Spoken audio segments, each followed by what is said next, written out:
The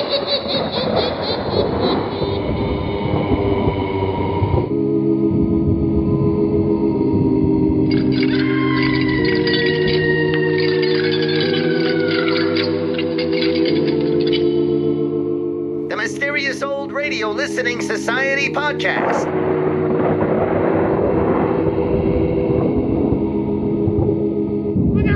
Welcome to the Mysterious Old Radio Listening Society, a podcast dedicated to suspense, crime, and horror stories from the golden age of radio. I'm Eric. I'm Tim. And I'm Joshua. We love mysterious old-time radio stories, but do they stand the test of time? That's what we're here to find out. It's November, and we're spending Thanksgiving month expressing our deepest gratitude to you, our mysterious listeners. Listeners like our guest today, Brent. Hello, Brent. Hello. Not only does Brent support the podcast at our highest tier, making him a mysterious master of the society, he's also a frequent attendee at our live performances, making him a mysterious master of being awesome. As a reward, we've invited Brent to join us for a discussion of an episode of his choosing. Brent, what are we listening to today? We are going to listen to an episode of suspense called The Long Wait. One of radio's most prestigious and longest-running shows, Suspense premiered on CBS Radio in 1942, featuring an adaptation of The Lodger, directed by the master of suspense himself, Alfred Hitchcock. Many old-time radio fans consider the final 1962 broadcast of Suspense the official end of the golden age of radio. The Long Wait was written by Fred Freeburger, who went on to have a notable career in television, writing scripts for All in the Family, Emergency, Starsky and Hutch, Ironside, and Superboy. He was also a story editor for Hanna-Barbera, overseeing scripts for the new Scooby-Doo movies and Super Friends. In 1955, Freeburger adapted The Long Wait for the television series Alfred Hitchcock Presents, retitling the story Salvage. In addition to his writing career, Freeburger also served as producer on many popular television shows. Beginning in 1960 on the medical drama Ben Casey, followed by a brief stint producing The Wild Wild West. In 1968, Freeburger was hired as producer for the third and final season of Star Trek. When Star Trek was canceled, Freeburger produced the final seasons of Space 1999, The $6 Million Man, and the cartoon series Josie and the Pussycats. This unfortunate string of cancellations earned Freeburger the nickname Show Killer. His final producer credit was on the short-lived 1980 series Beyond Westworld, a sequel to the 1973 film. And now, let's listen to Burt Lancaster in The Long Wait, from Suspense, originally broadcast November 24th, 1949. It's late at night and a chill has set in. You're alone, and the only light you see is coming from an antique radio. Listen to the sounds coming from the speaker. Listen to the music, and listen to the voices.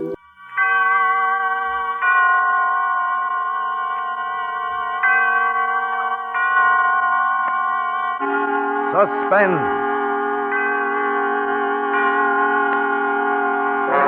Autolite and its 96,000 dealers present Mr. Burt Lancaster in The Long Wait, a suspense play produced and edited by William Spear. Over the river and through the woods to grandmother's house we go. The horse knows the way to carry the sleigh. Hey, that's not the way Hurrah for Thanksgiving Day goes. What do you mean? Why, I wrote it. No matter. The 1950 version is different. Listen. Over the river and through the woods, the snow is soft and white. Grandpa is happy with his jalopy. His spark plugs are Autolite. Over the river and through the woods blow high, ye winds blow low. The car's as snappy as Grandma and Pappy. Because Autolite resistor spark plugs get it going faster in cold temperatures. Give smooth, even spark all along the line of fire. Let your engine idle smoother, run better on leaner gas mixtures. Save gas. Wait a minute. These last lines don't rhyme. Why, sure they do. Your car and Autolite resistor spark plugs are always in rhyme. In fact, you're always right with Autolite. And now, with The Long Wait and with the performance of Burt Lancaster, Autolite hopes once again to keep you in suspense.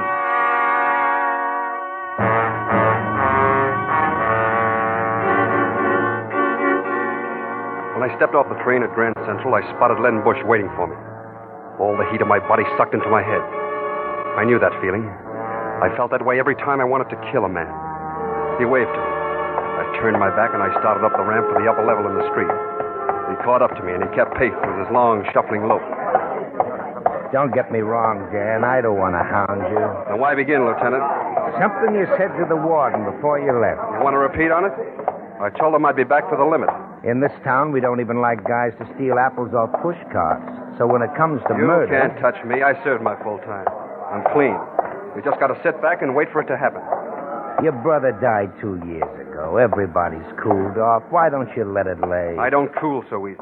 If Richie could come back, he'd say, forget it. Don't tell me what my brother would say. All right, I won't.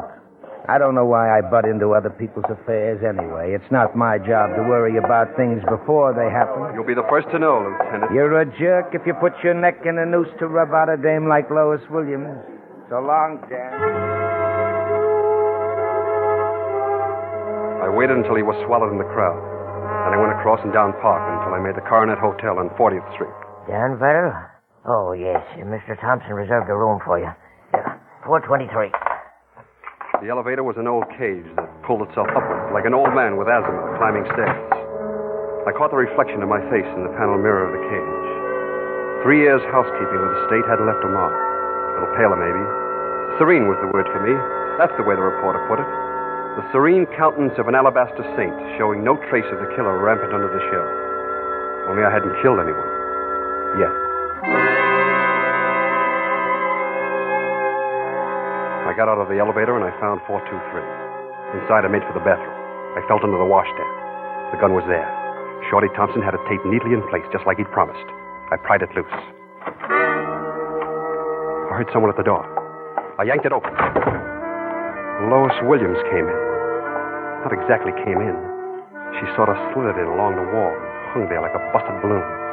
The little rat was as beautiful as ever. The scared look in her eyes made them brighter, greener. She was wearing one of those curved gowns that she used to design for herself and was pointed up neat and tidy. She stared at the gun in my hand in a kind of a glad, hungry way. Or I'd save you the trouble of coming for me. I'd have found you. But thanks anyway. What are you waiting for? I don't know. Go ahead. Kill me. Don't hurry me. Go ahead. You want me dead and I don't want to live. You want to die. That's why you came to me. There's one thing, Dan, about Richie. I didn't think he'd kill himself. You figured he'd enjoy looking at his wife and kids through bars for the next 10 years, huh? I've lost every friend I had because of that.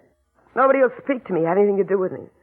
I can't get a job either. No club will hire me. They're all afraid of me. What do you expect? They all knew how I felt about my brother. By the way, how is Tim Grady? I'm going to look him up, too. That's a kick. I ratted on Richie to save Tim, and then he shook me loose.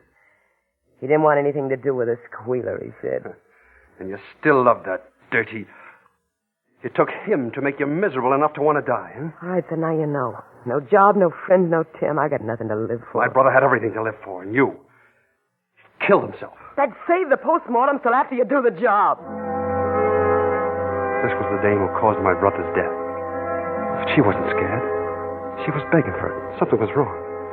She came closer to me. She looked up at me with that haunted thing all over her.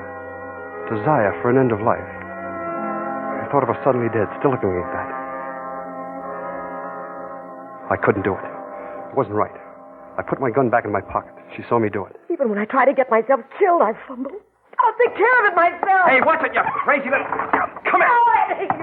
I'm allergic to people jumping out of windows, especially out of a room registered as my name. Come here. Why?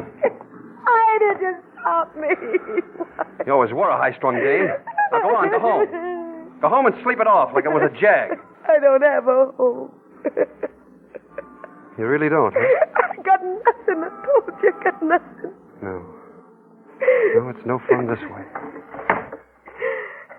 Oh, well. Wait a minute. I'll take you to a room in the hotel. Here, have a drink. You'll feel better. Thanks. Lois, I'd like to help you. You help me? Why? To tell you the truth, I don't know. But I know what Richie meant to me. I was with him when he died. I heard the way he called your name. Dan, listen to me. Before you became a singer, you were a dress designer. Oh, what does that prove? Well, it proves your troubles are over if you want them to be. The only way my troubles will be over is for you to use that gun. There's a way that doesn't hurt so much. The nerve doc says there's nothing like starting your own business or cracking a safe to get your mind off trouble. What do you know about psychiatry? Nothing. But I know plenty about cracking safes. And I understand business is almost the same thing. Go into business. I haven't got a dime. I'll supply the coin. We'll be partners. Yeah? And what? The dress business. Dress business. The boys would laugh you out of town. Nobody laughs at Dan Verrill. Well, come on, what do you say? Partners? I haven't designed this dress for years. Oh, it'll come back to you. Once you're in business, you're sure to make a lot of new friends. Get a new slant on life. I'll tell you what I'll do. I'll talk to the old gang into giving you a break again. If things are going smooth, you'll be happy again. You think so? I looked at her a minute, and then I put across the clincher. Lois, I'll bet even Tim Grady comes back. I was always baffled by the effect a guy could have on a dame. I watched Hope push some of the unhappiness off her face. Mentioned the guy, and the dame's heart changes places with her brain. She hesitated a second. I'll give it a try. Good. Now, do you think you can make it past bridges and open manholes, or do you need protection? I'm all right now. After all, we're partners.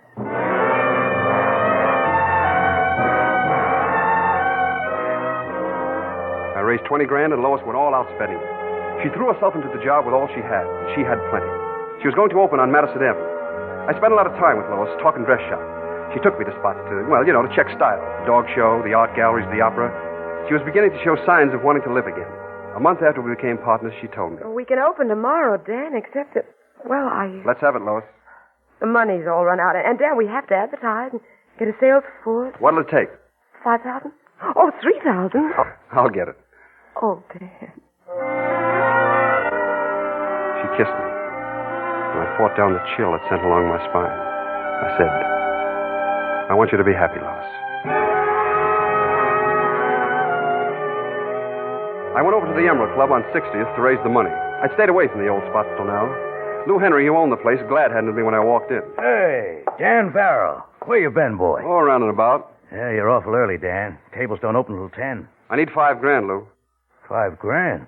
Without even a hello to soften me up? I need it, Lou. I figured you'd let me have it. For past favors. Oh, sure, Dan. Don't mean no more to me than my right arm. Thanks. Be seeing you. Say, Dan, a buddy of your brother's is out there at the bar. Shorty Thompson. Oh, thanks again. I'd like to see Shorty. Another one, bartender. Hello, Shorty. Huh? Oh, you, huh? Hey, you're in business, Dan. Something real imaginative, huh? Yeah, legitimate, too. Ladies' gowns. Ain't that a riot? Shorty was drunk. I don't like to talk to drunks. I was going to leave when I saw who the guy was on the other side of Shorty. It was Lieutenant Len Bush. Shorty turned his back on me and spoke to him. This guy is Richie Verrill's brother, as though you didn't know. A few years ago, the joke was on you, Lieutenant. You put Dan away for sticking up a jewelry store. You didn't really believe Dan Verrill would pull anything as crude as that. It was Richie who done it. But Big Brother here took the rap. Shut up, Shorty. Used to be sort of a gag with the boys. If Richie got shot, Danny Boy would do the bleeding for him. Everybody knew that Richie was 1 in a million. Everybody knew that Danny Boy would die for the kid. Yeah, I'm going to let you in on the secret, Bush. Danny Boy's partner is the dame who killed Richie Verrill. You're drunk, Shorty. Get away from me, you rat.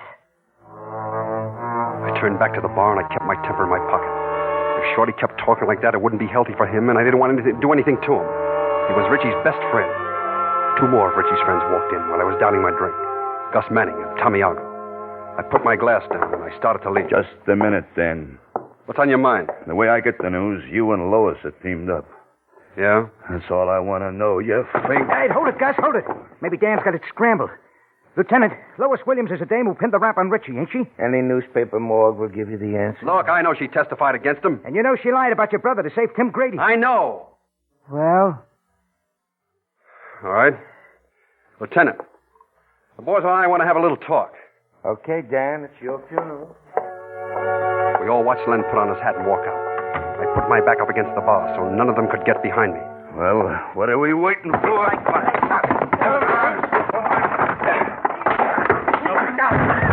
cut it out, you guys. Cut it out. Dan, you okay? Yeah. What happened?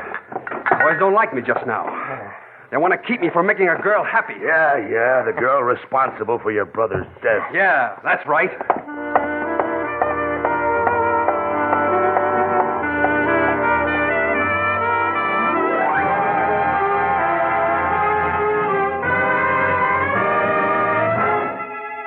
Autolite is bringing you Mr. Burt Lancaster in The Long Wait, tonight's production in radio's outstanding theater of thrills, Suspense.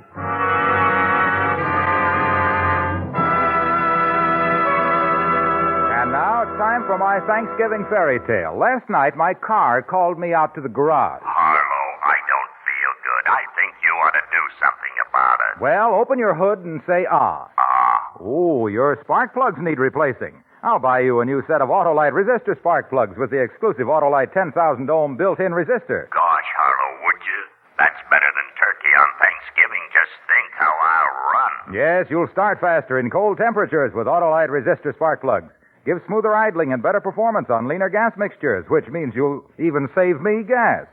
And the neighbors will be thankful because they know Autolite resistor spark plugs reduce spark plug interference with radio and television reception. I know all that, so why wait? Well, I hustled up a set of Autolite resistor spark plugs, and those Autolite bullseye headlights lit up with joy. You're a good boss, Harlow. Now, the moral is, if you want your car to thank you for helping it run better, see your Autolite spark plug dealer and have him replace old, worn-out, narrow-gap spark plugs with a set of the sensational new wide-gap Autolite resistor spark plugs. Remember, you're always right with Autolite. And now, Autolite brings back to our Hollywood soundstage our star Burt Lancaster with Betty Lou Gerson in The Long Wait, a tale well calculated to keep you in suspense. I sent the $5 grand to Lois so that she could open the doors while I went after business. And I knew where to get it. Nobody spends dough on a dame like a hood when he's loaded.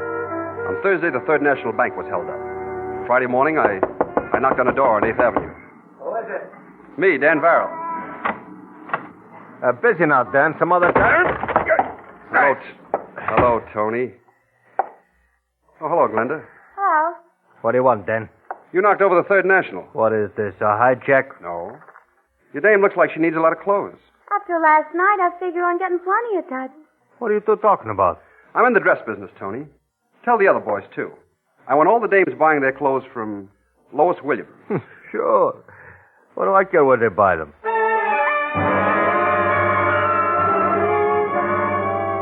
The next day, I ran into Numbers Johnson. He ran the policy racket on the east side. I don't have a dame, Dan. You know that. Yeah, I know. It's about time you gave your wife a break. Yeah, if I buy her clothes now, she'll expect me to every time I hit. That's the idea. Do you see it my way, or do I... I don't figure it. You, in the dress business. Well, if I keep happy in the dress business, I'll stay out of the numbers business. Which way do you want to play? The doll will get some new duds.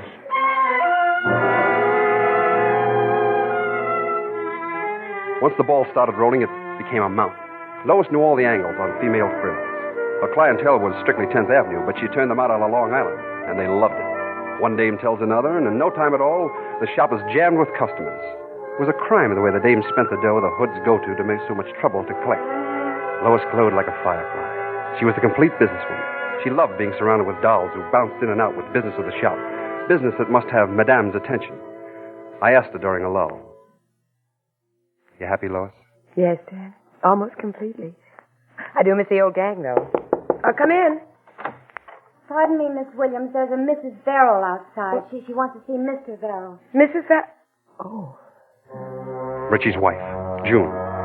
She was supposed to be in the mountains with the kid. That's why I sent her money. I didn't want her to know about this. She was waiting for me on the street. She had a roll of bills in her hand, and she threw it at my feet. The roll bounced against the storefront. I saw the rubber band snap off it and the bills unwrap like a sigh of relief. You think I'd take your money now? Now? Well, what do you mean? You and Lois.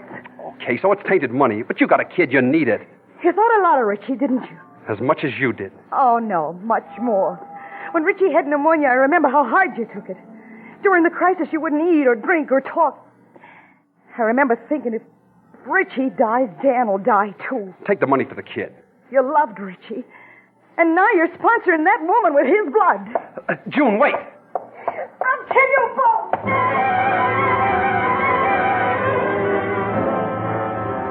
Nobody was going to keep me from doing what I wanted. Not Len Bush following me around, or Shorty Thompson hating my guts, or Richie's wife itching to kill me. I'd given Lois back an urge to live. I swore I was going to make her happy, and I was on first base. She had a going business. Lois Lois's old gang hung out in the village, the Bolo Room. Richie, Lois, and Tim Grady used to pal around with the musicians who played the spot. They used to wait until closing time and then huddle with the jive artists until morning. When Lois and Tim double-crossed Richie, the other kids cut Lois out of their hair, and Tim Grady left town. That night I went down to the Bolo Room to get Lois's friends back for her. I walked in just as the last paying customers left. The kids were getting set for a jam session when they spotted me. The place became full of hush. They glared at me, hating me, but not daring to open their mouths. I picked a menu up off a table and I laid it on the bar. I pulled a pencil out of my pocket. I said, I'm giving a party for Lois Williams. You're all invited. Saturday night, Gold Room, Coronet Hotel. Whitey Jones? Yeah? I'm putting you down, plus your dame and 3 guests. Suppose I can't make it. And throw away your piano. You'll never play it with broken hands. Phil Blass? You, your dame, and 3 friends. And your horn. Well? Okay, yeah, sure, Dennis, sure. Jerry Barton? Mel Foley? What? Joe Ward? Les Seltzer. Your dames and 3 friends. Okay. And make sure that Lois knows that you're all tickled to death to see her. I'll be checking you off as you come in. I'll be seeing you Saturday night.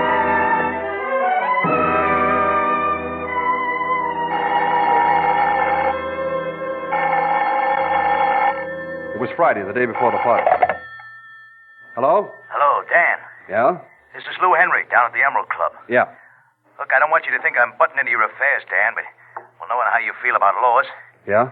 Well, June, your brother's wife's been down here talking to Shorty Thompson. So what? She talked Shorty into rubbing out Lois. What? He's on his way now. Remember who told you, Dan? I dialed my body caught on fire. If Shorty touched Lois now, being a buddy of Richie's wouldn't help him. The same went for June. Hello? Lois Williams dresses. Give me Miss Williams. I'll connect you with her office.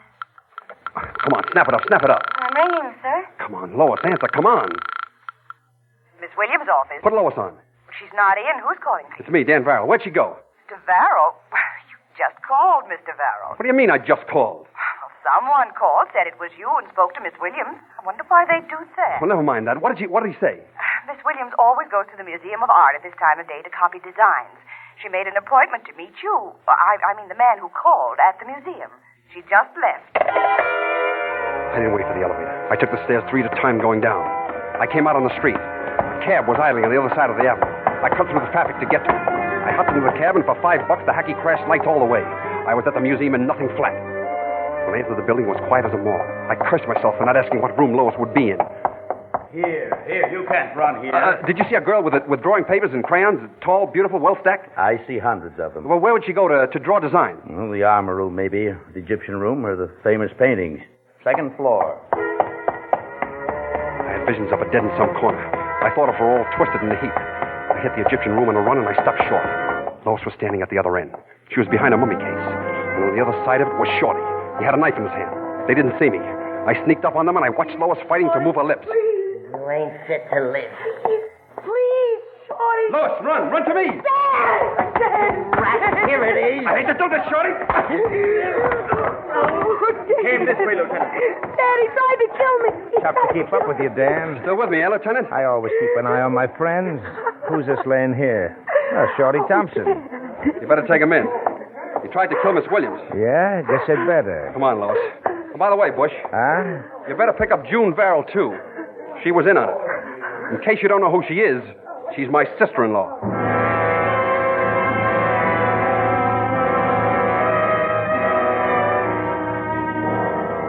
With June and Shorty out of the way for a while, nothing was going to upset things now. The party Saturday night in the Gold Room was a big success. Every time somebody tried to make a break for home, I beat them to the exit and insisted they stay. The place was full of smiles and how-to-dos, and only Lois didn't know they were phony. She was a dream in a green, backless evening gown, held up by a deep breath and an anxious look. She bubbled around, greeting people. Thank you. I enjoyed it. Lois. Dan, where have you been hiding? No place. Tell me, Lois, you happy? Dan. Just be happy. That's all I ask. Just be happy. I'm doing my best, Dan. Is there any guy here you like? Anybody? There's just one guy for me, Dan. He's not here. But he is. He's back in town. He's at the Sphinx Hotel. Tim. Yeah. Lois, I think I'll drop over and see him now. Dan, you're not going to do anything? Don't worry, Lois. I'm going to fix everything.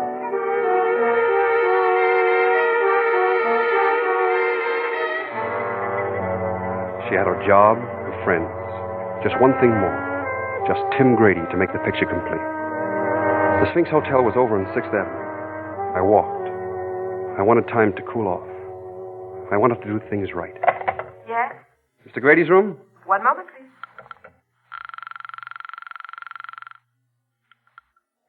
Yeah? This is Dan Varrell. Dan, Yeah, remember? it's 3 a.m., Dan. I won't take much of your time. Won't tomorrow do? I'm coming up now.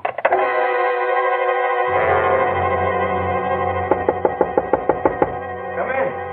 Pushed open the door and I went in. He was standing by the bed. He was wearing a monogram black robe over some flashy yellow pajamas. He glad-handed me. Come in, Dan. Come on in. Have a cigarette? I took one and I watched him going through hard times trying to light it for me.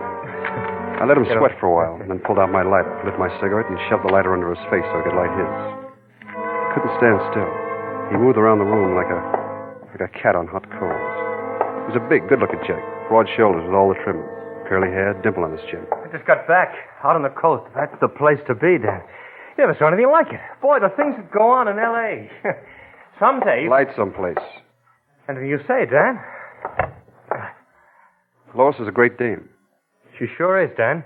She sure is. Anybody says different should get slugged. Yeah. Listen, Dan, there never was anything between me and Lois. Anybody says different's a no-good liar. We were just good friends. We hardly ever even went out. Relax. Here, you and Lois are partners. Yeah. She must be pretty near the happiest girl in town. Pretty near. You know, when I first saw Lois a few months ago, she was all set to kill us. Oh, wait a minute, Dan. I tell you... Sit down, Tim. You make me nervous. Nobody's blaming you for the way she felt. Now, tomorrow I pull out of the partnership, and Lois will be alone again. I don't want her to be alone. It's not good for her. Anything I can do, you know. She's in love with you. I'd like to see her get married. A woman with $75,000 business, well, she needs someone to look after her interests. The mention of the 75 grand, his eyes lit up like Broadway after dark.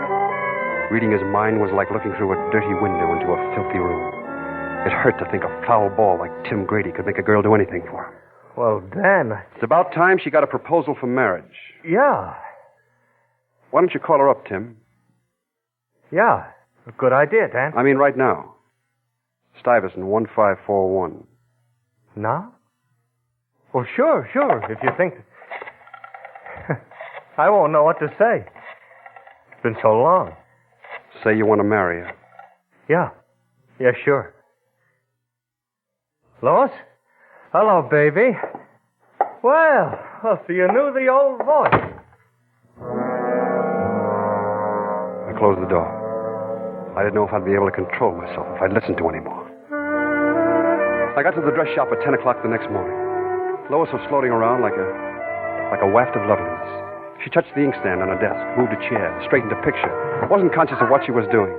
She talked fast and happy about things that didn't mean a thing. She flung open a window and hugged the inrush of air. She spoke with her back to me. Oh, Dan, it's wonderful. It's wonderful. Isn't life beautiful? You're happy, huh, Lois? Tim was waiting when I got here this morning. He proposed.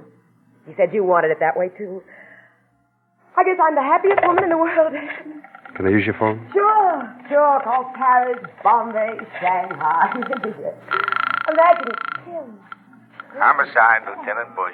Dan Varrell talking. I'm at Lois's shop. They said we'd be married. If you get here in 5 minutes, it'll be about right. Yes, Dan, I'm the happiest woman in the world, and I owe it all to you. She turned from the window and saw the gun in my hand.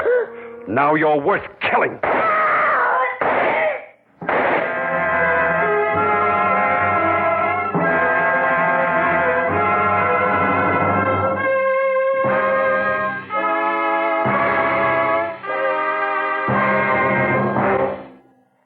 Suspense, presented by Autolite. Tonight's star, Burt Lancaster, with Betty Lou Gerson. Oh, boy, am I happy. Thanks again, Harlow. That's my car talking, folks. I ran great today, didn't I? With those new Autolite resistor spark plugs. Like a charm. Friends, if you want your car to run better, switch to White Gap Autolite resistor spark plugs. The spark plugs that get you off to fast starts in cold temperatures. Made by Autolite, they're one of more than 400 products for cars, trucks, planes, and boats, produced in 28 Autolite plants coast to coast. These include complete electrical systems used as original equipment on many makes of America's finest cars. Spark plugs, batteries, generators, coils, distributors, starting motors, bullseye sealed beam headlight units. All engineered to fit together perfectly, work together perfectly, because they're a perfect team.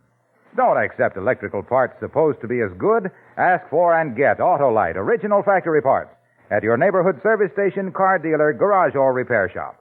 Remember, you're always right with Autolite.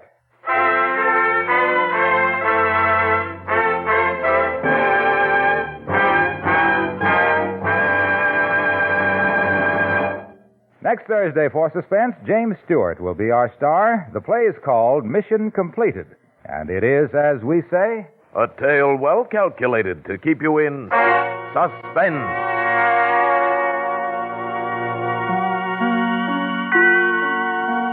Tonight's suspense play was produced and edited by William Spear and directed by Norman MacDonald. Music for Suspense is composed by Lucien Moraweck and conducted by Lud Gluskin. The Long Wait is an original play by Fred Freeberger. Burt Lancaster is the star of The Hawk and the Arrow, a Norma F.R. production soon to be released by Warner Brothers. In the coming weeks, you will hear such stars as Mickey Rooney, Lana Turner, and Eddie Cantor. Don't forget, next Thursday, same time, Autolite will present Suspense, starring James Stewart. Meanwhile, see the very informative story about suspense in the current issue of Quick Magazine.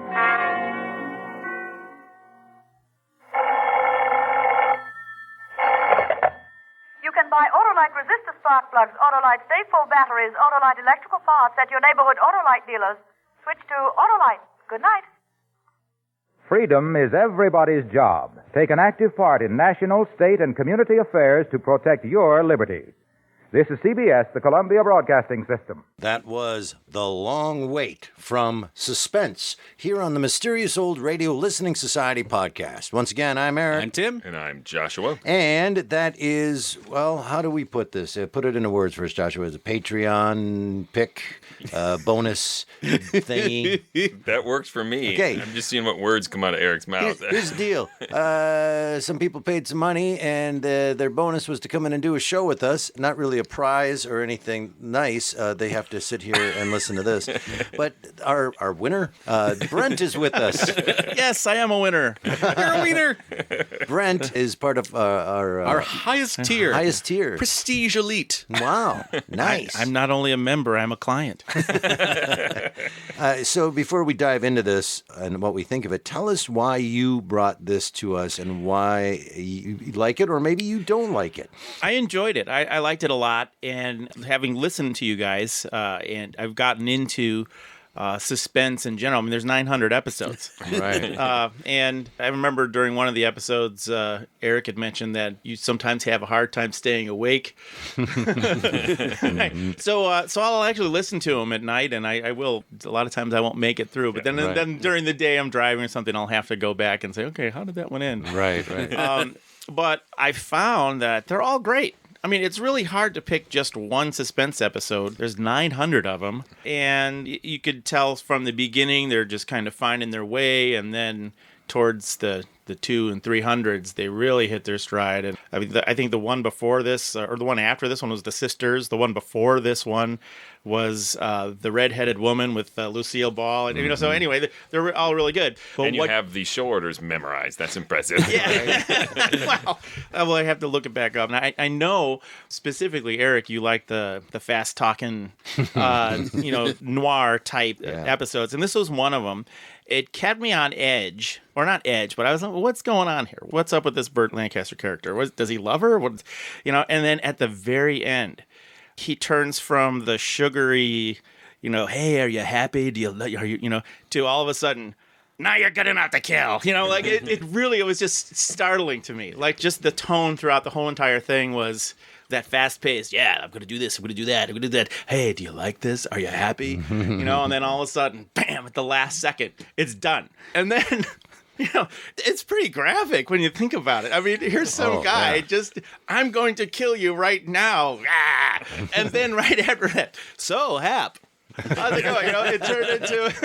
It turned into this happy sort of, that just happened, and now we're going to talk about Autolite or whatever it was. I think it was Autolite, this one. It wasn't the Roma I do wonder line. if, as a result of suspense, that people developed an inexplicable sense of unease about their spark plugs. Yeah. So whenever they have to take the car in, they just feel nervous and. I will do a reenactment of my brain listening to this. Kind of went like this. Yeah. Yeah. Uh-huh. Yeah. Yeah, all right. Yeah. Wow! And that's when Harlow's car talked. Right. That's wow!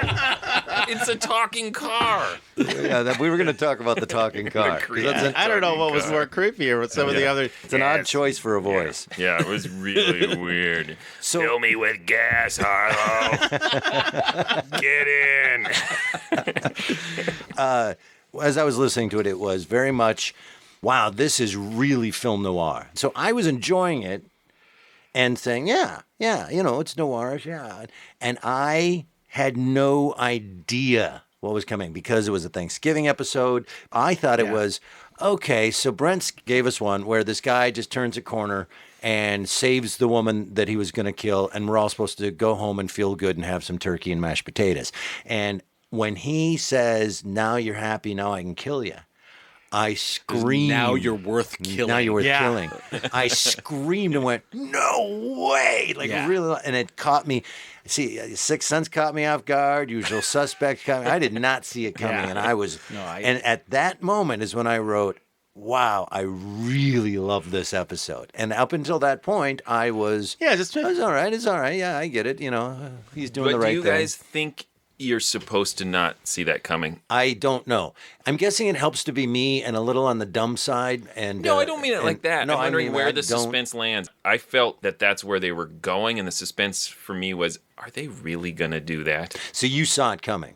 I saw it coming, and I think I might not have, except for the title of it. Right, The Long Wait. I thought it was a long wait while he was in prison waiting to get out to kill Rose. Initially, but then it just became this Shaggy Dog story to me, which is not to say I didn't enjoy it. I really liked it, but I did see it coming. And then you guys missed how fun it was to be caught off guard.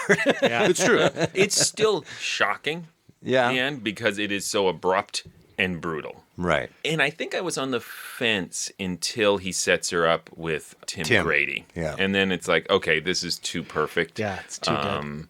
So I think they're trying to hide it for most of the episode, that's where it's going. And there's a couple of things in there that, a couple of little red herrings when she kisses him, and he's like, she kissed me.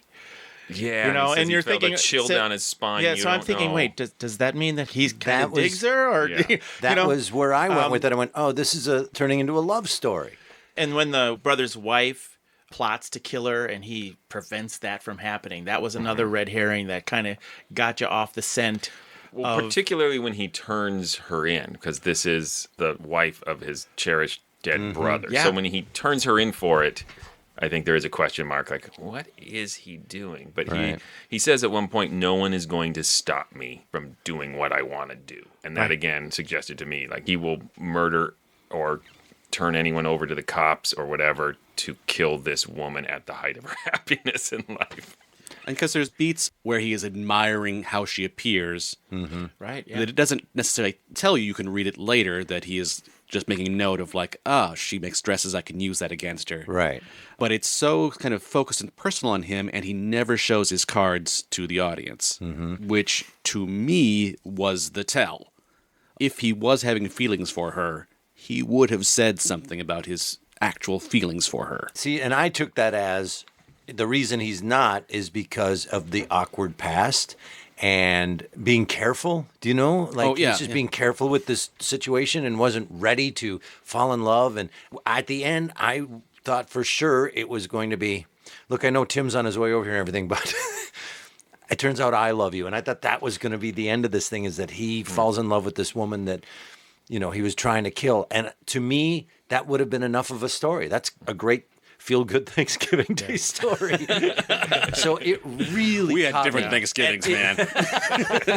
Another thing in retrospect and picking this one, I mean, the thing about suspense, they constantly repeat this. It's perfectly calculated to keep you in suspense up until the last minute. And literally it did that. Just from the sense of, does he love her? Is he going to kill her? It was the perfect use of the suspense formula, I thought. I agree. I think it works if you're surprised by the ending, or if you the entire time are going, is he gonna do that? Mm-hmm. Yeah. And even if you knew that he was, okay, he's setting her up, he's going to still do it. He was so sweet talking, and you could see the smile in the tone of his voice. I mean, that's one of the Burt Lancaster's things, that he's got that big smile, those big teeth. Yeah, on You that, know? Burt Lancaster is so awesome. He's That was so good. Just a I will say, delight to listen to this. I will say I didn't see Burt Lancaster. Oh, wow. I mean, I didn't Oh, okay. see him because it was such a good performance, I thought. Right. And I had to remind myself at the end. So I didn't see his face at all, which I Right. thought was a blessing. I don't want to see Burt Lancaster in Yeah. this role for those reasons you were just saying, Brent, with the big smile and how the smarm that he comes, the good kind of smarm that he Right, comes yeah. with. So, I thought it was a really nice performance. I was really struck, too, in that realm of, like, I think I know where this is going, but like you were saying, how far he'll go to do it and how much he can just say, you and your wife or your girlfriend and 3 guests are coming to this party. Yeah. And it's happening. Yeah, and everybody's And like, he okay. doesn't have to exude that much sinister to make it happen, which is impressive. Right. I've thrown parties like that and it didn't work. Well, imagine if we could do that for our shows. Everybody just had a look of sigh on their face. No, I was starting to Yeah. think about how that would work. Seriously. Scrambling to put together cheese and cracker plates. No. Right. We A need protection racket. right. You're going to be there with smiles on your faces.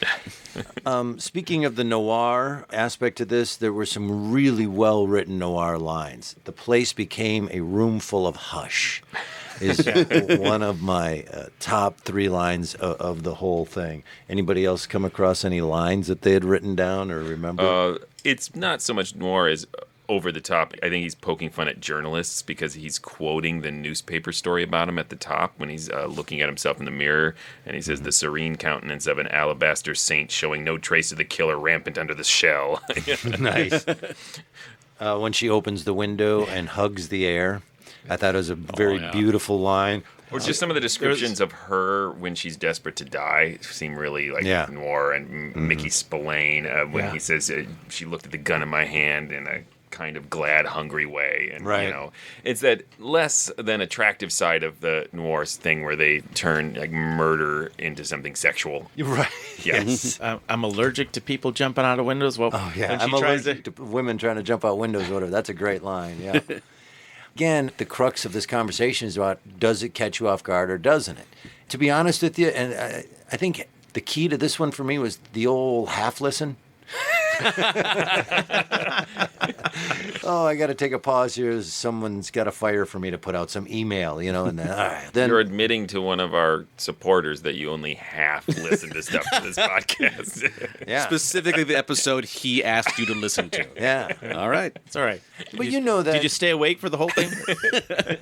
Brent, when did you get here? It was really, really phenomenal to be caught off guard. I do totally think if it had a different title, which I was interested to see that it was retitled it later, I wouldn't have known. The title that they did for Hitchcock Presents, Salvage, is a weird title. Yeah, I don't understand I it, don't but understand. it would have fooled me. Right. Yeah. You should have named it like Ice Cream Truck. You know? I think too the kind of the rhythm of it and just the stark contrast of easygoing, happy smile. You know, everything's going according to my plan, and she's happy, and then all of a sudden Right. you know, that got me. And he goes out of his way to say he's not a killer or he hasn't killed yet. So yeah. I do think they're trying to make you hope that he's going to turn around. Yeah. And suspense, more times than not, has protagonists you can root for. Yeah. And here's what's interesting is they make you root for him or fear rooting for him, as the case may be, all the way to the end. And then I think because the end is so brutal, that's the way they get away with it, because they cut away. You don't have to spend any more time Right, with him. that's it. You don't have to address your feelings about him at that point. It's over. Time's up. Time's up. Yeah. I was really Talking interested car. Here we go. in that he called the police on himself. Yeah. In a sense of either justice and or this sort of apocalyptic act. I mean, this is the one thing I'm going to do, and then my life is done. The cop, when he first gets off the train, it's the cop that greets him and says, "Hey, we don't want any trouble." And he said to him, "You'll be the first to know." And that's the phone call he makes. He makes it to that cop and says, "Be here in about a minute." And the cop was there because he told the warden that he'd be back. You know, he's Right. had this plan from the get-go. Yeah. Do you think that he knew she was unhappy? Or did that plan come into his head as soon as he saw how unhappy she was? I don't think so, because he had Shorty leave him a gun. Yeah. Right. No, he was going to do it right then. Right away. But I don't think he was anticipating she'd come to him. So that's some quick thinking for a plan that big. You know, like... Well, he had time. And apparently a lot of power. In that bar scene with Shorty, too, he just tells the cop to step out so he can have this conversation. And the cop's like, oh, okay. And just fights them all. So. You just told us before we started recording that this actually aired on Thanksgiving. November 24th. I'm not that sure if that was the exact Thanksgiving day of 49, but that's what the date was. Yep, really close to Thanksgiving. Yeah, if it's not, it's really close. And the first Autolite thing has some kind of... oh, that's right. Over the river and through the woods. Hey, those last lines don't rhyme. Yeah, right. No, they don't. The writers gave up on this long before I did. I also liked what you brought to us in the beginning, Joshua, about Fred Freeberger. Yeah. Because I just started watching Space 1999. I didn't really know of it, and my jury is still out, man. I'm through like 9 episodes. Like, it's great. Maybe it's not great. I'm trying to decide if I like this or not. Am I allowed to like this? When Josh said, yeah, we're going to do something about the author of The Long Wait, I looked that up, and then all of a sudden it's all these things from my childhood, like, the $6 Million Man and those, the Saturday morning ABC things, and, all the stuff that he had his hands in, and it all started when he was younger doing stuff like this. So you can make a 6 degrees of separation from Suspense to Josie and the Pussycats. There's no separation. It's just there. They're neighbors. Yeah. I love that he was a story editor on Super Friends, though. Right? Yeah. This was the spec script that he sent them. Here's my take on Batman, essentially. Now Toy Man's worth killing. Any other thoughts, gentlemen, on this episode? I just never want to hear Harlow's car talk again. No. Right? God, that is... I only think it happens maybe on a couple of other episodes, maybe. His car obviously has a smoking problem. Well, I just want to thank you guys for having this program in general. It's super cool. It's great to delve into the past in a way that's relevant to now, even if it's not. Right. I mean, even when the times are not, it's a part of our culture now, in ways that we don't even realize just by the simple, when you peel back the layers of the onions, you realize that a lot of these people had a huge effect on popular culture in the 60s and 70s. And then, in turn, that's had a lot of impact on our culture now, unless you're in Millennium. That's another story. But thanks, guys. We got some really young people listening to this podcast, too, so it is not all just old people like Eric. Yeah, thanks. I wanted to say about what he was saying, though, is that I think it's also very interesting as you delve back into these old-time radio shows, not only the impact it has culturally and what we may owe to it, but how things have not changed. I find interesting. Yeah. How much is still similar in our hopes and fears and in our storytelling and in our processes, that there is so much that is really not changed and no more vivid than in War of the Worlds. And when we delved into that one, and the whole fake news aspect and all of that. So I find that interesting too. Like, the more things change, I'm going to write that down. The more they change, the more they're like old-time radio. More like old-time radio, yeah. Yes. So that's a T-shirt right there. You've been being nice to me because you're going to kill me? Is that what you're saying? Yes. What? I didn't follow that. It's a reference to the Long Wait. Yeah. You fell asleep during it. See, at the end, he kills her. What? Oh. Okay. Reuben Kincaid's their manager? Sorry. Well, now we lost the 6 millennials who are listening to it. That was funny to me. All right, let's go to our final vote. I'll start this time. I find it beautiful. I find it to be a classic. I thought the setup was fantastic. I like how it was written, performed, directed, and I love the twist, and it got me. So I don't have one complaint about it. And thanks for bringing this to my attention. First time I heard it. Joshua? I think it stands the test of time. I wouldn't call it a classic mainly because it's up against so many suspense classics. It's not really fair to be a suspense episode. Right. If it was X-1, it would have been a classic. Okay, don't even start. I think it really stands the test of time, though, as in it is this very dark anti-hero, and you don't even realize it until the end that he's an anti-hero. I think I would call it a classic. It is a great example of suspense. Just as if you needed to give somebody one episode of suspense, this would be a really exemplary episode to give them. It's a great example of noir. It's got a great performance. If I had one quibble, I'd say change the name. He doesn't kill her at the end. That's Yes. what they call it. I would have never seen it coming. There are actually better episodes of suspense, but the biggest reason why I chose this was to get the reaction from Eric that I got. So cause I was just sitting there thinking, while I was listening to, man, I wonder what Eric thinks about this, just from the pow ending. Well, it got me. And slam dunk. So, Way to go, Fred Freeburger. Yeah. I think it's a classic that stands the test of time, just from that simple, perfect example of noir. And I'm super glad and happy to be a part of it. Yeah, thank you.